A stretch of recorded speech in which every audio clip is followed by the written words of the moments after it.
좋은 날입니다.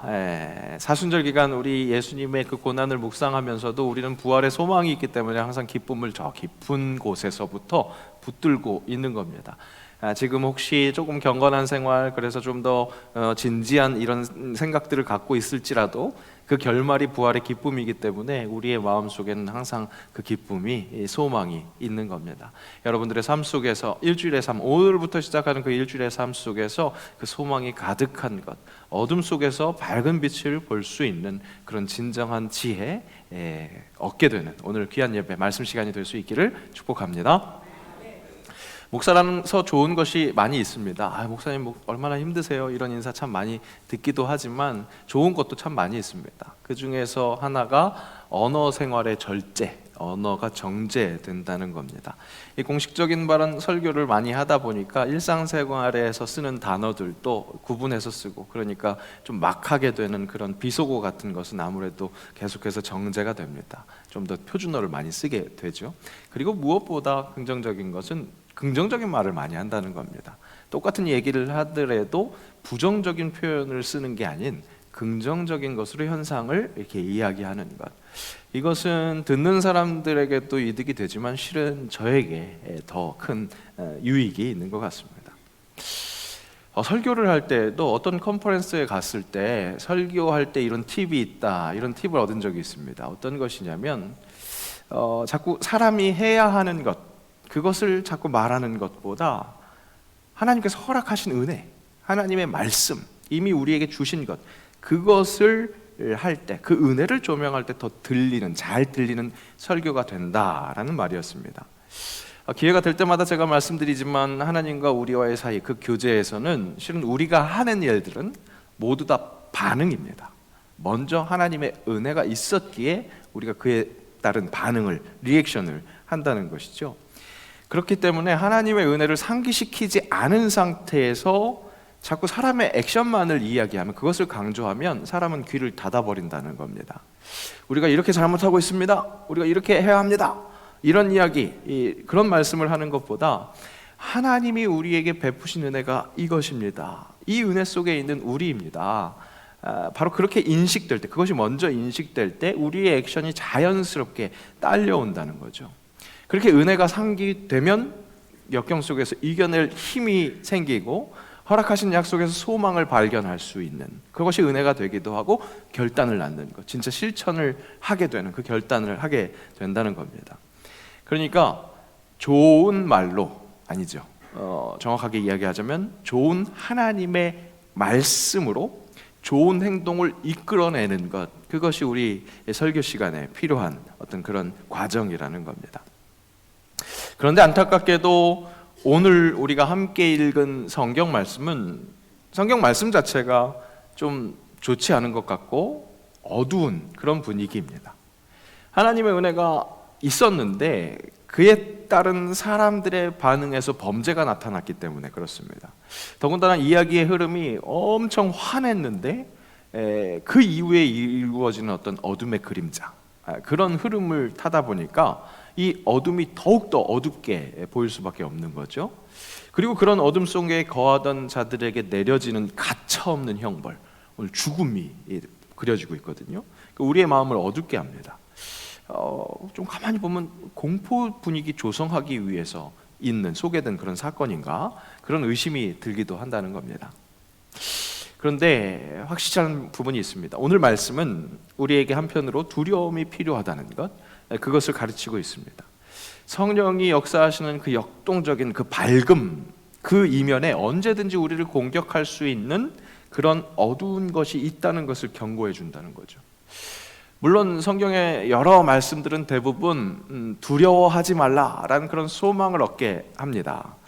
하지만 진정 두려워해야 할 것이 하나 있다는 것, 오늘 말씀을 통해서 우리는 그것을 캐치할 수 있어야 되겠습니다. 사도행전을 계속해서 보고 있습니다. 오늘 드디어 5장이 시작됐는데요, 4장에서 5장으로 넘어오면서 그 분위기는 극과 극의 모습을 보여주고 있습니다. 4장 마지막 절은 이 5장의 어두움이 더욱더 부각되게 하기 위해서였는지 오늘 이야기 중심에 있는 이 부부, 그들과 굉장히 극히 대조되는 인물을 소개하면서 4장이 마무리됐었던 것을 우리가 볼 수 있습니다. 4장 마지막 절 우리 함께 읽어보겠습니다. 구브로에서 난 레위족 사람이 있으니 이름은 요셉이라. 사도들이 일컬어 바나바라. 번역하면 위로의 아들이라 하니 그가 밭이 있음에 팔아 그 값을 가지고 사도들의 발 앞에 두니라. 위로의 아들이라는 뜻의 바나바라는 사람, 그 사람은 공동체에, 지금 그 초대교회 공동체가 함께 모여있는 그 모든 공동체의 사람들과 마찬가지로 자기 소유를 가난한 자들과 함께 나눴습니다. 공동체 안에 있는 자들과 함께요. 우리는 지난주에 다 함께 마음을 같이 해서 기도했을 때 하나님의 말씀을 선포하는 그런 정체성을 다시 한번 회복한 이 공동체 사람들이 일상의 삶에서 어떤 모습을 보였느냐, 자신의 소유를 함께 나눠서 공동체 안에서 가난한 사람이 없게 하는 그런 삶의 모습을 보여줬다는 것을 우리가 확인했습니다.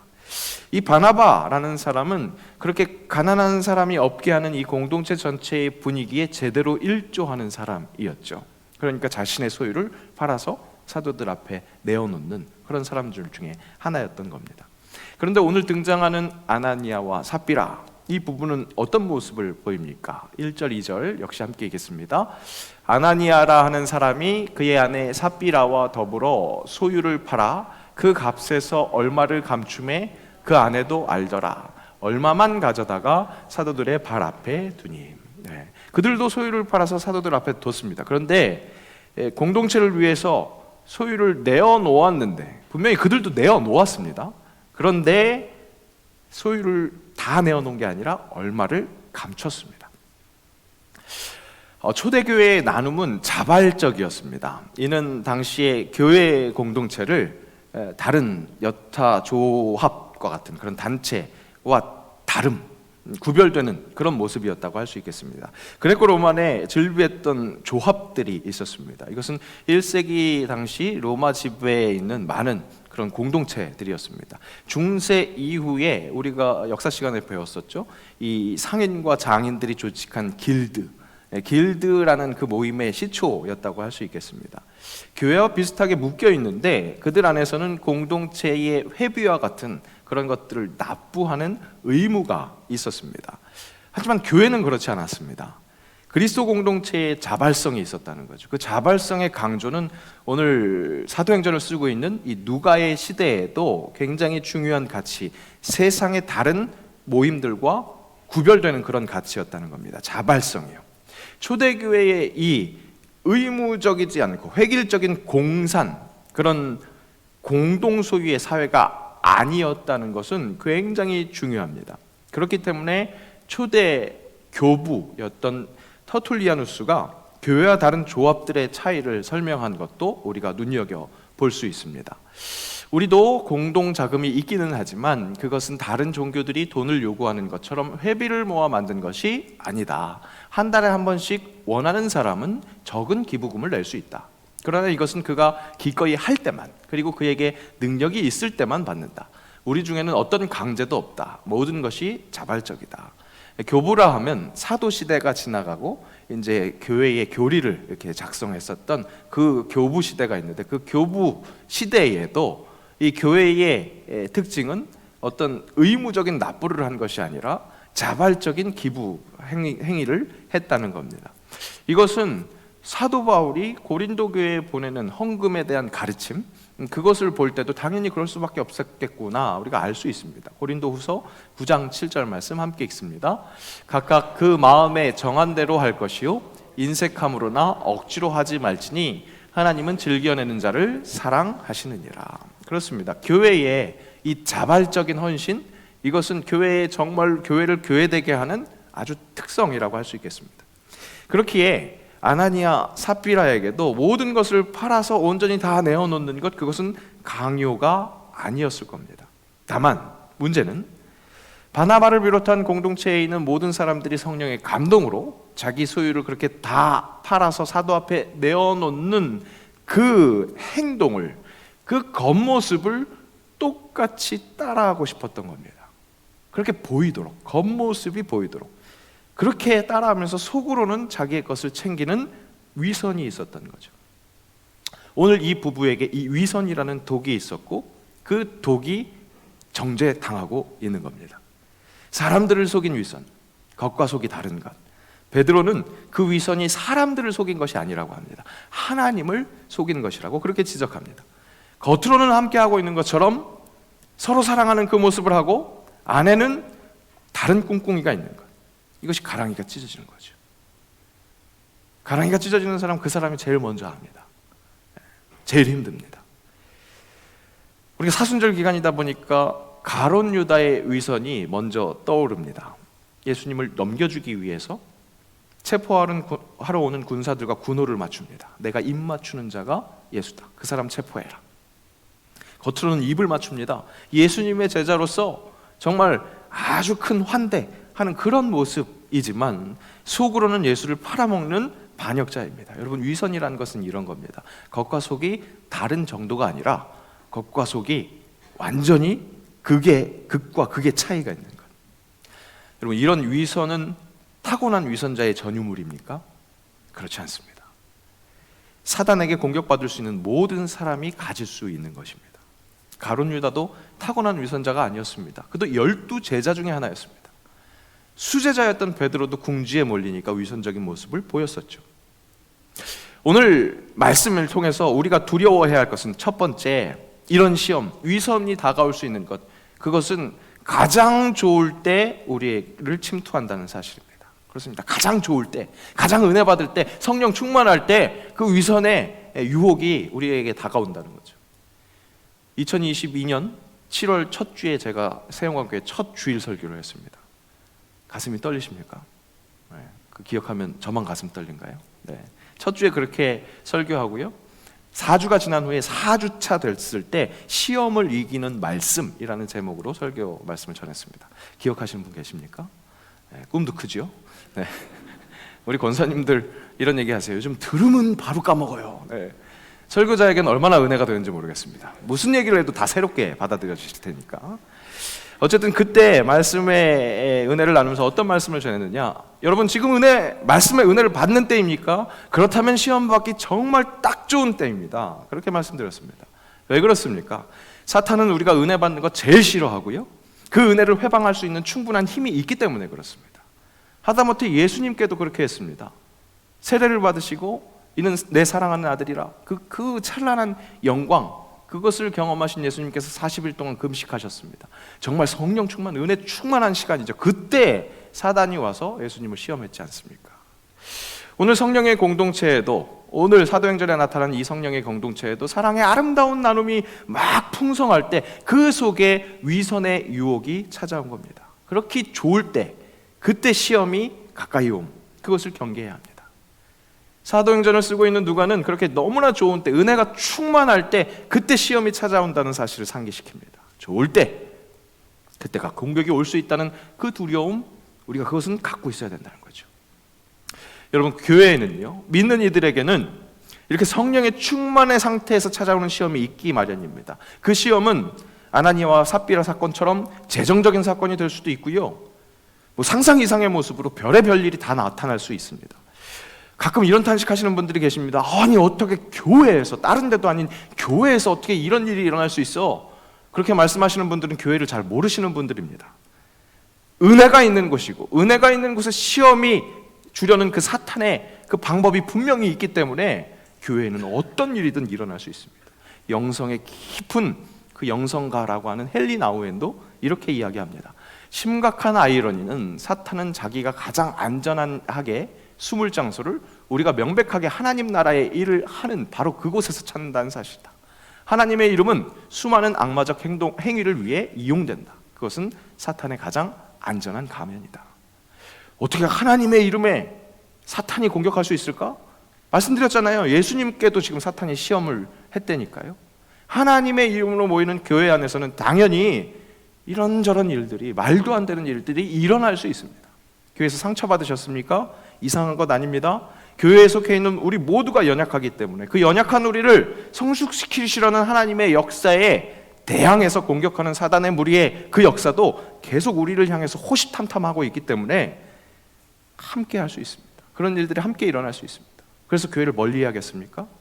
그럼 대표적인 구더기 무서워서 장 못 담그는 격이죠. 교회에서 상처 주는 사람들을 보면서 교회 사람 보러 나오는 건가? 하나님 보러 나오는 거지. 그렇게 피하는 분들이 계십니다. 맞습니다. 교회 하나님 보러 나오시는 거죠. 그런데 여러분, 교회에서 하나님 어떻게 봅니까? 사람을 통해서 봅니다. 어떤 분은 예수 닮은 분이 있어서 너무나 배울 분이 있어서 그 사람을 통해서 하나님 볼 수 있습니다. 그런데 어떤 분은 정말 나하고 너무 똑같이 너무 부족해서, 그래서 정말 믿을 수 있는 건 우리 유일한 주님밖에 없구나, 그것을 깨닫게 하는 것. 사람은 사랑할 존재구나, 그것을 깨닫게 하면서 사랑이신 하나님을 알아갈 수 있게 하는 것. 제가 왜 나와 똑같은 사람이라고 그랬을까요? 여러분 눈에 정말 이 가시 같은, 정말 이 걸림돌이 되는 분들 계시죠? 교회 공동체 안에서 분명히 있습니다. 그런데 여러분, 나도 그런 걸림돌이 된다는 사실입니다. 목사님 저라고 어떻게 다르겠습니까? 제가 어떻게 다 모든 분들에게 좋은 모습으로만 기억될 수 있겠습니까? 혹시 아직도 좋은 모습으로만 기억하고 계신다면 여러분, 시험 듭니다. 큰일 납니다. 믿을 수 있는 분, 유일하신 우리 신실하신 주님 예수님밖에 없습니다. 그 교회 공동체를 통해서, 아멘 너무 크게 하시네요. 제가 믿을 사람 못된 것 같긴 합니다. 근데 진짜요, 믿을 분은 우리 주님밖에 없고요, 교회 공동체 안에서 그 모든 것들을 발견하면서 그래서 사랑이신 하나님을 알 수 있는 겁니다. 옆에 사람과 인사하겠습니다. 저하고 많이 닮으셨습니다. 저하고 많이 닮으셨습니다. 저하고 많이 닮으셨습니다. 여러분, 이 인사가 굉장히 의미심장해요. 제가 진짜 선한 사람이면요, 우리가 같이 진짜 선한 사람 되는 거고요, 악한 위선을 갖고 있으면 같이 악한 위선 갖게 되는 겁니다. 주님 안에서 하나 되는 공동체, 언제고 이 위선의 이 공격이 올 수 있다는 것, 첫 번째 두려움이고요. 두 번째, 오늘 말씀을 보면요, 아나리아와 삽비라와 같은 그런 불순분자들 교회 공동체에서 제거됐으니까, 그래서 됐으니 우리도 우리 안에 불순분자 있으면 제거해야지, 이렇게 말씀 봐야 될까요? 아니죠. 그들을 통해서 내 안에도 그런 위선이 있는 것은 아닌지 그것을 돌아봐야 합니다. 오늘 말씀 마지막 절을 함께 읽어보겠습니다. 함께 읽습니다. 온 교회와 이 일을 듣는 사람들이 다 크게 두려워하니라. 위선을 보였던 이 아나니아와 삽비라를 통해서 많은 사람들이 두려워했대요. 뭘 두려워했을까요? 우와, 갑자기 진짜 이렇게 죽음이 이루어졌어. 급사를 했거든요. 이들이 위선을 보였다는 것을 이렇게 딱 지적당하니까 급사했거든요. 죽었어. 그것이 두려웠을까요? 그 위선을 보이는 거 어떻게 베드로 알았지? 그것을 두려워했을까요? 그것만 두려워했다면요, 그 공동체 안에 있는 사람들이 아나니아와 삽비라 똑같이 영적으로는 다 죽어 있는 겁니다. 진짜 두려워해야 하는 것은 내 안에 위선이 잡혀 있는지 그것을 돌아봐야 한다는 거예요. 의무가 아니었던 재산을 내어놓는 일에 내어놓는 것처럼 보이게 하고 자기 몫을 챙기는 그런 위선, 그것이 있는 것은 아닌지. 그들에게 왜 그런 위선이 있었을까요? 공동체 안에는 성령의 충만, 그 은혜가 가득했어요. 그런데 그들 안에는 그 은혜를 충분히 누릴 만한 능력이 없었던 거예요. 진짜 실제로는 그 은혜를 충만하게 누리지 못했던 거죠. 근데 겉으로는 그렇게 누리고 있는 양, 그렇게 연기하고 있는 것, 그러니까 가랑이가 찢어지니까 그들이 정말 힘들었는데, 그들을 죽은 것뿐만 아니라, 그래서 그것이 딱 지적당했을 때 급사한 것뿐만 아니라 그 모습을 보고 아무런 생각이 없이 나도 아니지, 쟤는 잘 죽었어, 이런 생각을 갖고 있는 사람들이 가져야 할 두려움, 나는 그런 위선이 있는 것은 아닌지. 여러분, 위선 없는 신앙생활 할 수 있는 방법은 뭘까요? 은혜가 부어져야죠. 은혜가 있어야 반응이 있는 거예요. 계속 말씀드린 것처럼 하나님이 부어주시는 은혜가 있을 때 내 호주머니에 있는 거 이것저것 다 내어놔도 빈틈이 느껴지지 않는 것, 그것이 있는 거거든요. 여러분, 우리가 간구해야 될 것은 무엇입니까? 은혜를 내려 주옵소서. 은혜를 내려 주옵소서. 그 은혜가 있을 때 내어줘도 전혀 아깝지 않고, 내어주고 내어줬는데도 내 주머니에 계속해서 차있는 이런 역사를 경험하는 것이 우리 교회 공동체를 통해서 우리가 허락받는 진짜 은혜라는 겁니다. 여러분, 새영광교회가 새해에 더욱더 말씀에 집중하는 이유가 여기에 있습니다. 진짜 은혜 받는 거, 신앙의 그 재미를 느낄 수 있는 건 말씀밖에 없어요. 그 말씀이 우리 신앙생활에서 재미로 느껴지고요, 그 말씀에 성령의 충만을 맛보는 사람들의 공동체가 그 어떤 공동체하고도 비교될 수 없는 그 놀라운 사랑을 실제로 나누는 그런 공동체가 될 수 있다는 거죠. 올해 반 나눔을 통해서 말씀을 더욱 깊이 있게 누리려는 것도 이런 의도가 있는 겁니다. 성경책에 문자로 되어 있는 이 말씀을 우리 귓전에 때리는 살아있는 말씀으로 받아들입니다. 가슴을 울리는 살아있는 말씀으로 받아들여요. 그것을 우리 공동체와 함께 이 말씀 은혜와 이 말씀 은혜를 함께 나눌 때 30배, 60배, 100배의 열매의 그 은혜를 함께 나누는 것, 그것이 우리에게 있기를 바라는 겁니다. 그래서 의무적으로 여기에 나와 있는 게 아니라, 의무적으로 교회 공동체에서 어떻게 쓰임받는 게 아니라, 나에게 부어주시는 은혜 때문에 기꺼이 예수 그리스도가 함께 지자는 십자가 같이 질 수 있는 것, 그 일이 일어나기를 바라는 거예요. 다음 주 장기기증 운동본부와 함께하는 생명 나눔 예배를 위해서도 여러분 기도할 때요, 이렇게 기도하세요. 은혜를 부어주옵소서. 부어지는 은혜에 자연스럽게 사랑을 나누는 그런 반응이 이어지게 하옵소서. 내 삶에서 억지로 내어놓는 위선이 되지 않도록 하나님의 은혜를 더하여 주옵소서. 성령의 놀라운 역사 속에서 주변은 되지 않고 부어주시는 은혜 오롯이 받아서 그대로 흘리는 그런 주인공 되게 하옵소서. 그렇게 간구하자는 겁니다. 사순절 기간 깊이 묵상하는 것 무엇일까요? 예수님의 고난, 죽음이 정말 처절했다, 정말 고통스러웠다, 거기에 내가 동참하자, 그 정도가 아닙니다. 나를 향한 그 사랑이 얼마나 컸는지, 그 은혜가 정말 한량없는 은혜였는지, 입으로 형언할 수 없는 그 사랑이라는 것, 그 감동이 차고 넘쳐야 한다는 거죠. 여러분, 오늘 이 예배의 자리로 부르신 하나님의 사랑은, 당신을 향한 하나님의 사랑은 말로 형언할 수 없는 사랑입니다. 그 은혜가 먼저 있었기에 우리의 반응이 일어날 수 있습니다. 바로 그러한 은혜가 있을 때 우리 안에 위선이 없습니다. 의무가 아닙니다. 사랑하는 마음으로 자진해서 주님 앞으로 나아오는 것, 여러분 그 신앙에 사모함이 있으시길 축복합니다. 부어주시는 은혜로 감사합니다. 기꺼이 이것저것 내어놓습니다. 함께 나눕니다. 사랑합니다. 그 고백이 있어야 한다는 겁니다. 3월 첫 예비일 특별 새벽 기도에 장로님 부부에게 특송을 부탁드렸더니 충만이라는 찬양을 해주셨어요. 새학기 축복 기도회로 했기 때문에 우리 어린아이들과 함께하는 자리에서 어린아이들에게 신앙의 모범을 보여주신 것 같아서 참 감사했습니다. 그 가사가 어떻습니까? 무명이어도 공허하지 않은 것은 예수 안에 난 만족함이라. 가난하여도 부족하지 않은 것은 예수 안에 오직 나는 부유함이라. 고난 중에도 견뎌낼 수 있는 것은 주의 계획 믿기 때문이라. 실패하여도 일어설 수 있는 것은 예수 안에 오직 나는 승리함이라. 내 안에 아무것도 없을지라도, 이것저것 다 떼줬을지라도 충만하게 감사하게 정말로 그 은혜를 살아가는 것. 뒤에 함께 찬양할까요? 난 예수로 충만하네. 난 예수로 충만하네. 난 예수로 충만하네. 영원한 왕 내 안에 살아 계시네. 아멘.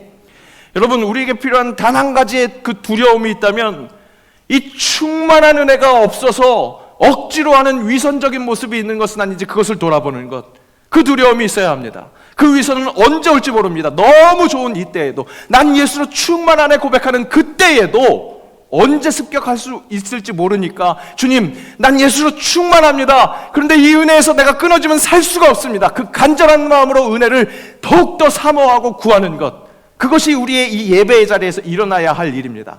그렇게 살아있는 간구를 할 때 예배가 싱숭생숭 할 수가 없지요. 얼마나 열정적으로 열심으로 주님께 그 궁휼함을 구해야 하겠습니까? 그 자비를 구해야 하겠습니까? 그 사랑의 충만함을 얼마나 열심히 구해야 하겠습니까?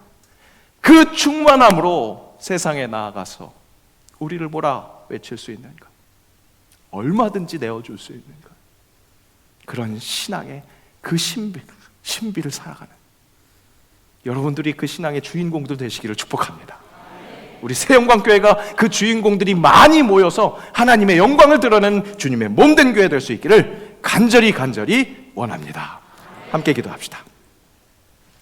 주의 전에 나온 것부터가 하나님 은혜입니다. 하지만 나온 것으로 만족하지 않고 한량없이 부어주시는 은혜에 감격하게 하옵소서. 날 위해 지신 주님의 십자가, 그 십자가의 은혜, 그거 붙들고 그 십자가 바라볼 때 나의 마음에 큰 고통이 사라지는 것, 내가 그 기쁨으로 영원하도록 그 기쁨을 나누는 삶 살아가게 하옵소서. 그 결단할 수 있도록 주님 오늘도 은혜를 부어 주옵소서. 은혜로 살아가게 하옵소서. 예수님의 이름으로 기도합니다. 아멘.